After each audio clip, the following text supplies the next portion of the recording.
బాటసార్ల దాహార్తిని తీర్చేందుకు ప్రతి ఏటా లిటరరీ అసోసియేషన్ ఆధ్వర్యంలో చలివేంద్రాన్ని ఏర్పాటు చేస్తున్నట్లు టౌన్ హాల్ ప్రెసిడెంట్ సెక్రటరీలు వెత్స ఆనంద్, సుబ్రహ్మణ్యం మాస్టర్లు తెలిపారు. Main road literary association town hall ఆధ్వర్యంలో తీవ్రమైన ఎండల కారణంగా ప్రతి సంవత్సరం నిర్వహిస్తున్న చలివేంద్రాన్ని ఈ సంవత్సరం కూడా చేపట్టారు. ఈ కార్యక్రమాన్ని టౌన్ హాల్ అధ్యక్షులు వెత్స ఆనంద్ ప్రారంభించారు.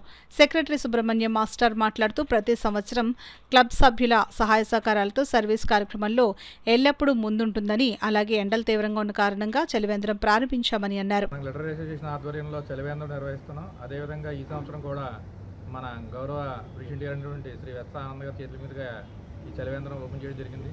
దీని నిమిత్తం మన సభ్యులందరూ కూడా విరాళాలు ఇచ్చి ప్రతిరోజు కూడా ఒకరి పేరు మీద ఈ యొక్క బటర్ మిల్క్ మరియు మంచినీరు వితరణ జరుగుతుంది.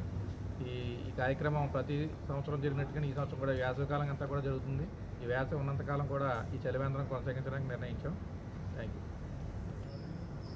అదేవిధంగా చలికాలంలో దుప్పట్ల పంపిణీ అని ఇలాగ చాలా సేవా కార్యక్రమాలు చేస్తున్నాం. అదేవిధంగా స్కాలర్షిప్లు కూడా చేస్తున్నాం. ఇదంతా కూడా ఏ కార్యక్రమం చేసినా, ఏ సేవా కార్యక్రమం చేసినా కూడా ఇదంతా కూడా మా యొక్క సభ్యు యొక్క సహకారంతో చేస్తున్నాం. ఈ కార్యక్రమాలకి సహకరించినటువంటి మా సభ్యులందరికీ కూడా పేరు పేరున ధన్యవాదాలు తెలుపుతున్నాం.